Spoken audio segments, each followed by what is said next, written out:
The Canadian Model Forest Network is a not-for-profit organization representing member model forests across Canada.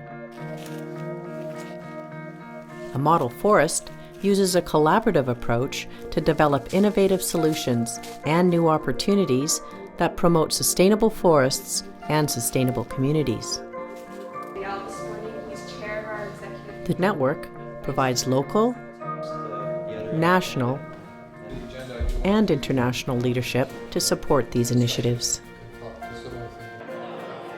The Canadian Model Forest Network celebrated its 20th anniversary with a national reception in Ottawa.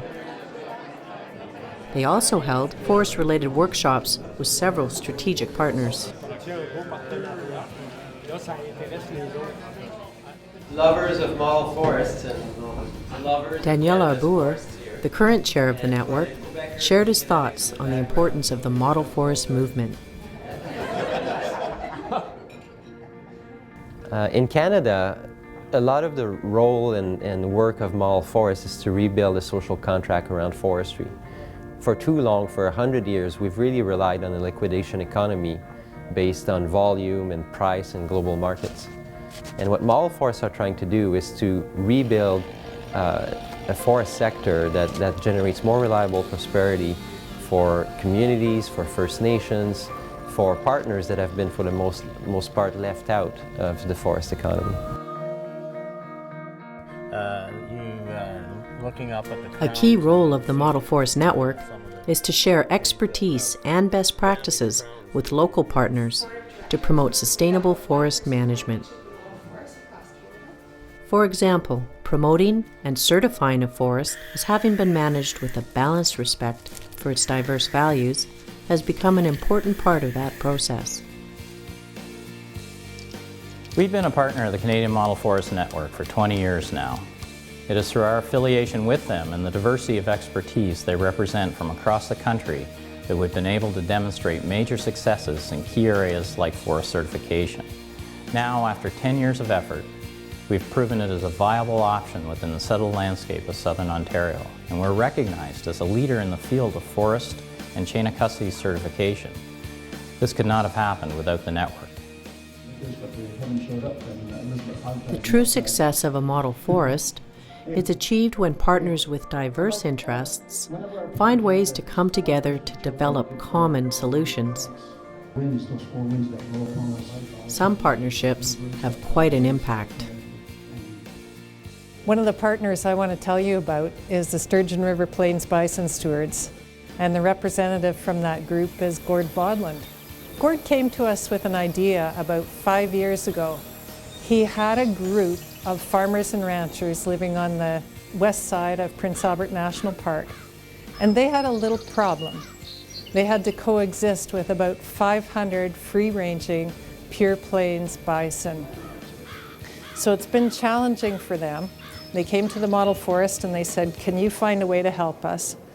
And we've worked together with them now for 5 years to build a very successful grassroots group of people who have gone on and actually are internationally renowned now for finding ways to live creatively with massive beasts roaming around on their land. Economic innovation, information sharing, and the exploration of new markets are fostered within the Model Forest Network. I'm from the Forêt Modèle du Lac Saint-Jean, and one of the first projects that we did was called the Forest Blueberry Project. We are a region that is known for its wild blueberries. We sell all around the world. We developed some techniques with local expertise. We tested them in the forest, and we had some very good results. The productivity was enhanced, sometimes twice the production that we had earlier. New members of the Canadian Model Forest Network benefit from the collective wisdom and expertise of the entire network. The Weberville Community Model Forest originated actually in 2007 from a pilot project that was aimed at getting landowners to work together. And at the grassroots level, We got a lot of community recognition, and it even got some regional recognition, but that's where it ended. And so by becoming a member of the Canadian Model Forest Network, we were able to expand our boundaries and get regional, national, and even international recognition.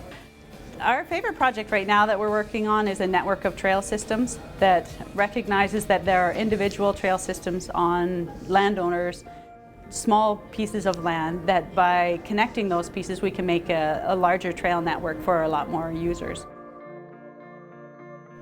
Recognized for its commitment to strong, sustainable forests and communities, the Canadian Model Forest Network is often called upon to share its successes within the International Model Forest Network, representing over 60 model forests spread across the globe. We have a project now that we've been working on in partnership with the Reventazon Model Forest, which is located down in Costa Rica.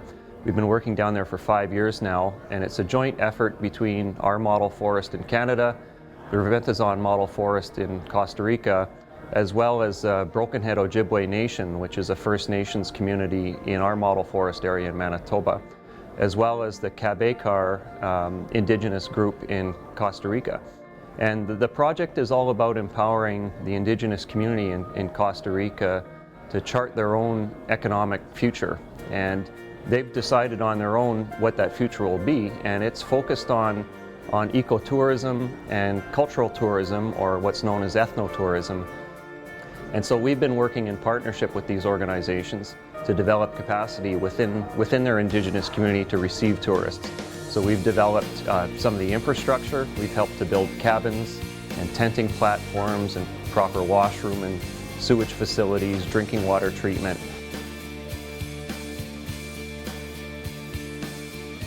As the years go by, communities in Canada and around the world will undoubtedly face many new challenges and identify new opportunities in their efforts to ensure the health and balance of their forests.